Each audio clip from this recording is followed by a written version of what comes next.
Untuk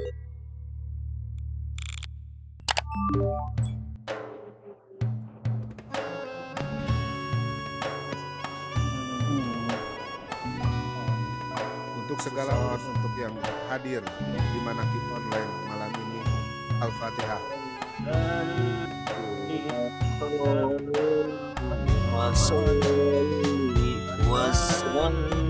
Bismillahirrahmanirrahim. Tanbih ini dari Syekhuna Al-Mukarram Syekh Abdullah Mubarak bin Muhammad yang bersemayam di Patapan Suryalaya Kajambaran Rahmannya. Sabda beliau kepada khususnya segenap murid-murid, pria, wanita, tua maupun muda. Semoga ada dalam kebahagiaan, dikaruniai Allah Subhanahu wa Ta'ala kebahagiaan yang kekal dan abadi, dan semoga tak akan timbul keretakan di dalam lingkungan kita sekalian. Ila hadratin Nabi Mustafa Muhammad sallallahu alaihi wasallam wa ala alihi wa sahbihi wa azwajihi wa dhurriyyatihi wa kullu sayyidar al-Fatihah. A'udzubillahi minasyaitonir rajim. Bismillahirrahmanirrahim. Alhamdulillahi rabbil alamin. Arrahmanir rahim. Maliki yaumiddin. Iyyaka na'budu wa iyyaka nasta'in. Ihdinas siratal mustaqim. Siratal ladzina an'amta 'alaihim ghairil maghdubi 'alaihim waladdallin. Semoga dengan dibacakan manaqib ini Allah Subhanahu wa Ta'ala melimpahkan keberkahannya kepada kita sekalian, terutama kepada sahibul hajat yang hadir di sini, dimudahkan rezeki yang halal, dijauhkan dari malapetaka dunia dan akhirat, diterima segala niat dan maksud kita, dimudahkan urusan kita yang berhubungan dengan dunia dan akhirat. Amin ya rabbal alamin. Alhamdulillah, kita semua kembali lagi berkumpul di sini dalam Manaqib Online. Seperti biasa kita akan membahas satu kitab Fathur Rabbani karangan Syekh Abdul Qadir Jailani, masih di bab 2 yaitu tentang kefakiran, melanjutkan bahasan kemarin. Sedikit mengulas yang terakhir kemarin bahwa adab suhbah kepada muhsin. Ya, adab suhbah terhadap muhsin yang pertama adalah kita harus ini hanya mengulas saja. Sama artinya mendengarkan dengan yang pertama kali itu dengan hati, lalu kemudian dilanjut dengan jiwa, lalu dengan anggota tubuh. Artinya apa? Artinya dengan hati kita memaknai dari kalam-kalam, dari daun-daun. Lalu kemudian dilanjut dengan jiwa, dengan telinga, lalu dengan anggota tubuh. Artinya dengan anggota tubuh adalah melakukan amal-amal kebajikan. Lalu kemudian kita lepaskan ilmu kita, amalan kita, latar belakang kita, asal-usul kita, pekerjaan kita, dan juga keluarga kita, sebelum menghadap ke Syekh Mursyid, ya, sebagaimana layaknya Nabi Musa ketika menghadap ke hadirat Allah, ketika itu melepaskan kasut itu sendal, terompah. Ya, kita bersama lepaskan siapa kita sebelum, upayakan kita dalam keadaan hati yang telanjang dari segala sesuatu selain Allah, supaya nanti Allah akan menutupi kita, memakaikan kita dengan pakaian Rahman dan Rahim Allah, pakaian kedekatan kepadanya, pakaian keutamaan Allah, dan juga anugerah dari Allah.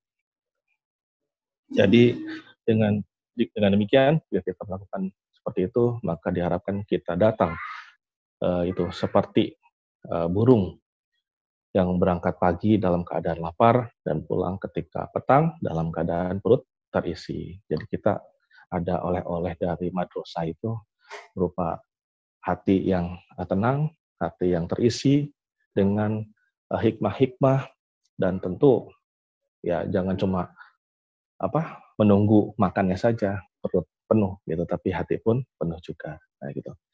Ya, lanjut ke bahasan berikutnya. Cahaya hati adalah bagian dari cahaya Allah. Dengan demikian, Rasulullah bersabda, hati-hatilah terhadap firasat orang mukmin, karena sesungguhnya dia melihat dengan cahaya Allah. Khalifah Abu Bakar sekalipun pernah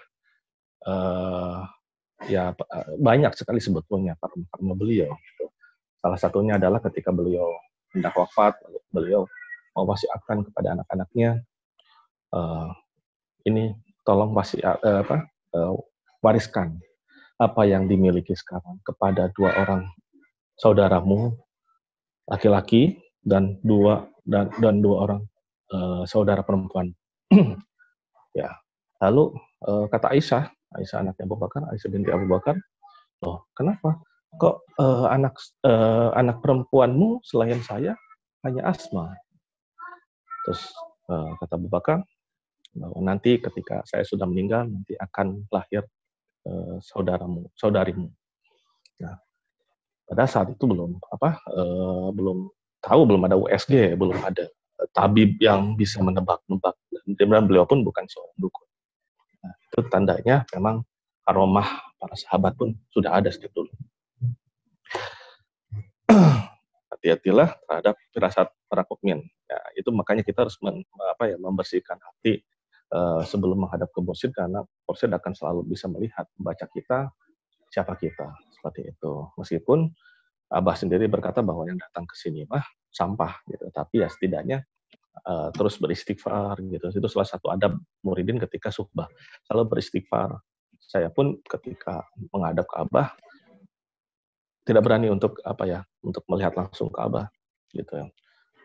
Tunduk, kalaupun diajak ngobrol baru tengadah baru melihat ke beliau, karena merasa malu siapa diri saya, dan ya itu karena dosa-dosa saya dan segala kekurangan saya. Yang berikut itu harus selalu dipelihara dalam pertemuan atau suhbah dengan mursyid. Begitupun dengan ketika pencengkramaan kita dengan Allah, ketika sholat, ketika zikir. Kita hendaknya harus selalu menghinakan diri kita di hadapan Allah, merendahkan diri kita di hadapan Allah. Maka dengan demikian Allah akan meninggikan derajat kita. Berbeda dengan kita merendahkan di hadapan manusia, di hadapan makhluk. Belum tentu akan ditinggikan.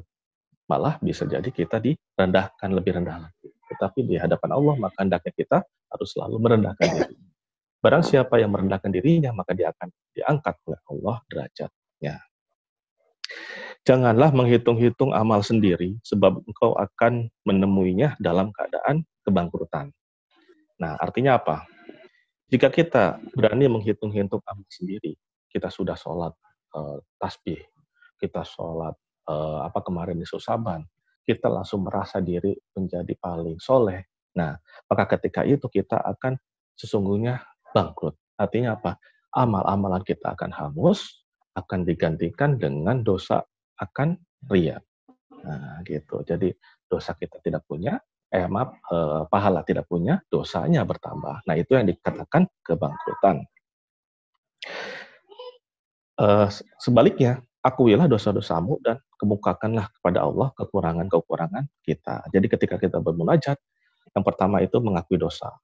Jangan dulu meminta, akui dosa dulu. Ya. Lalu yang kedua, kita berterima kasih atas segala kenikmatan yang telah kita dapatkan.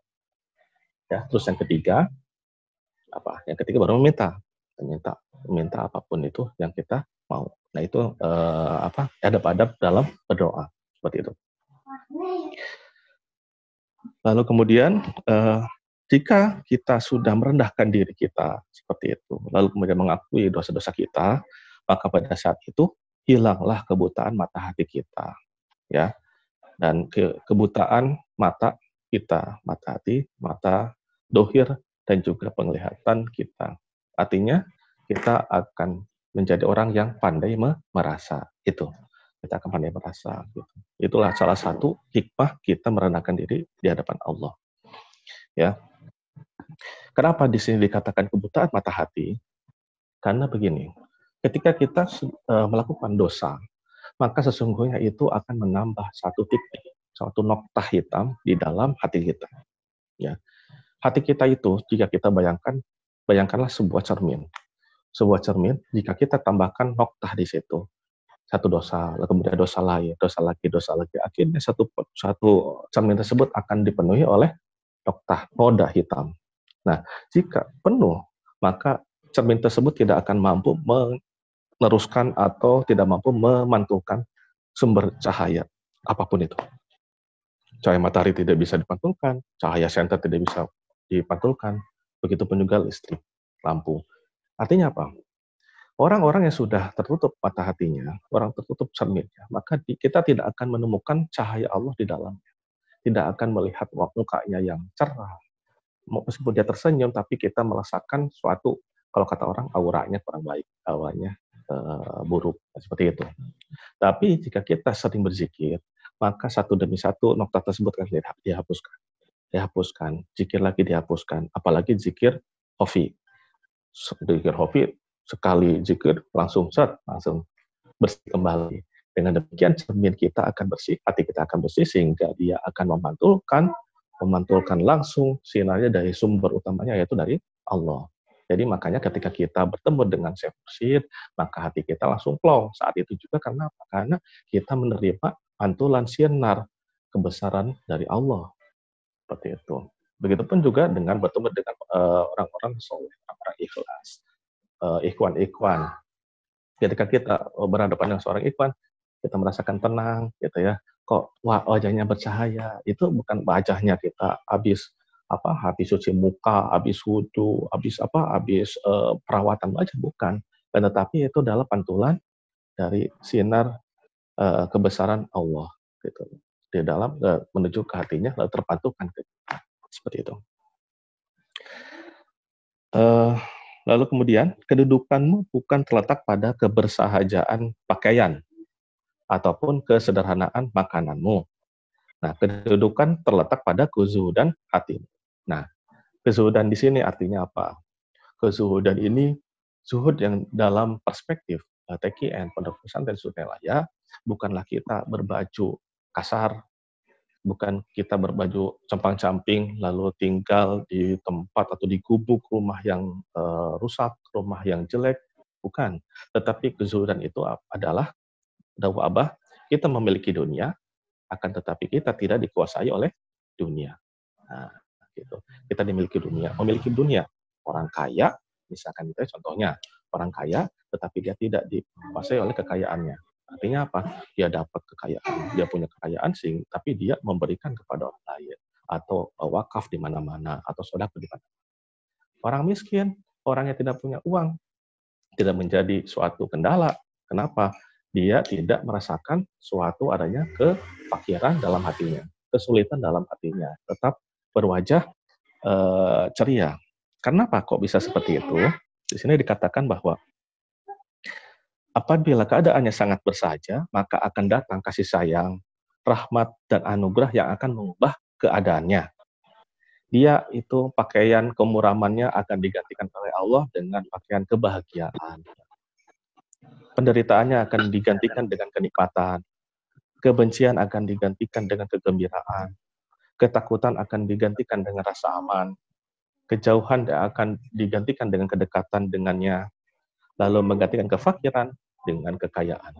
Nah ini. Gitu. Jadi semata-mata kegembiraan bukan didasarkan atas kekayaan.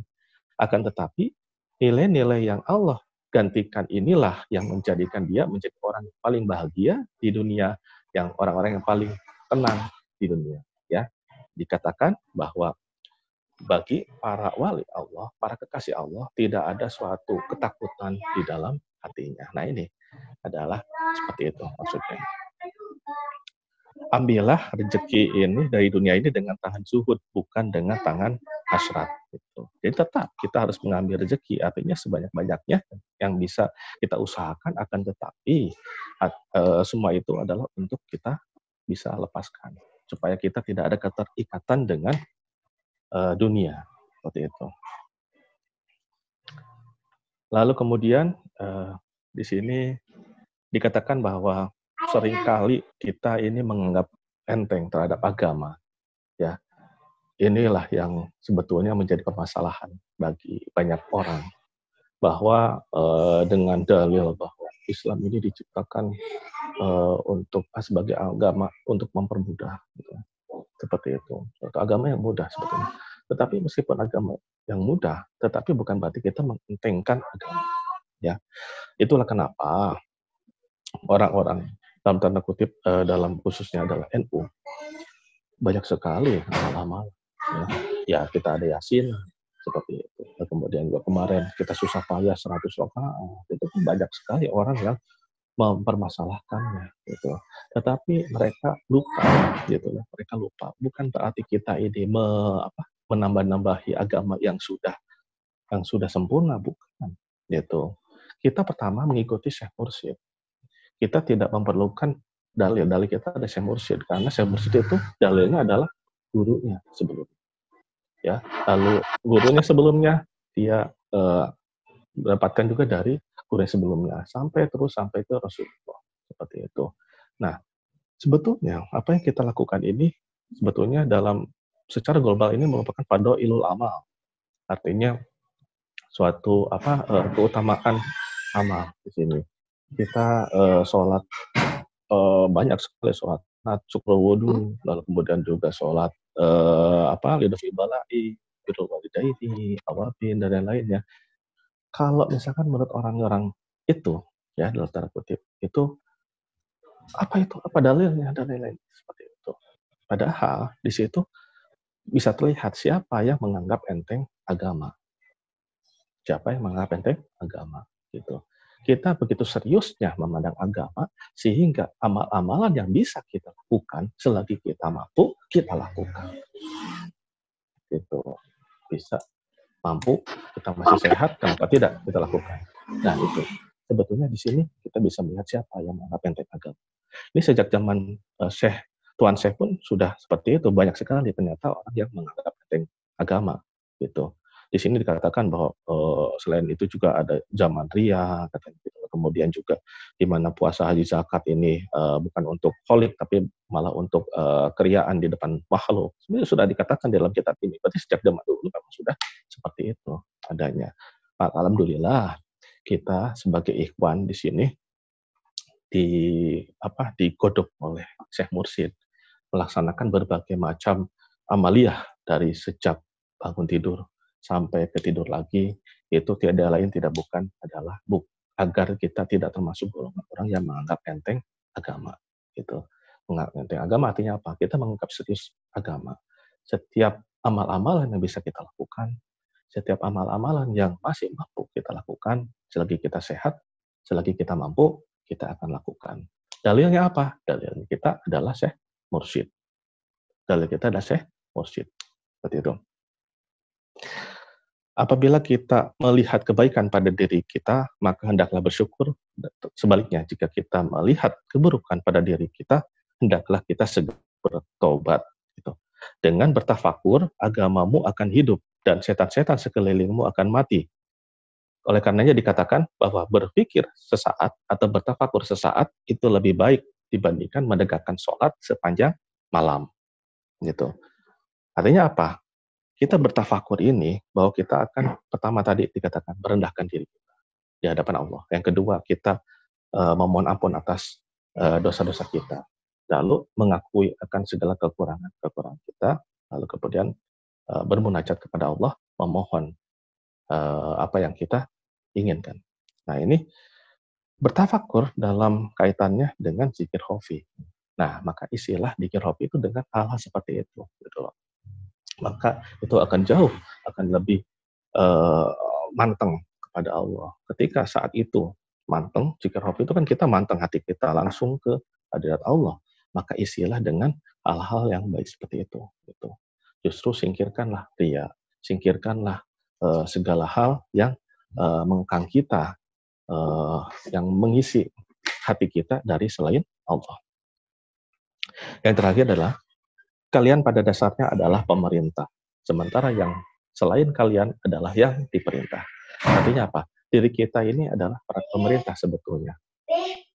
Diri kita adalah pemerintah sebetulnya. Jadi selama kita menjadi pemerintah kita adalah pemimpin syahwat, hawa nafsu, dan tabiat kita sendiri. Maka selayaknya kita jangan sampai malah terbalik, kita yang diperintah oleh hawa nafsu, oleh syahwat, dan juga oleh tabiat kita sendiri. Gitu. Sekian akhir dari bab 3 yang membahas tentang kefakiran. Insya Allah kita akan lanjutkan pembahasan berikutnya, bab ketiga, yaitu mendambakan kekayaan. Semoga bermanfaat bagi kita semua. Amin ya Allah. Assalamualaikum warahmatullahi wabarakatuh.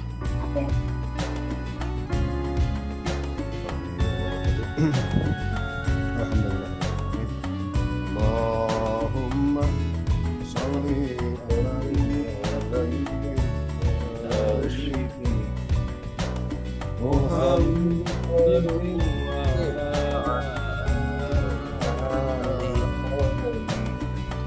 وسلم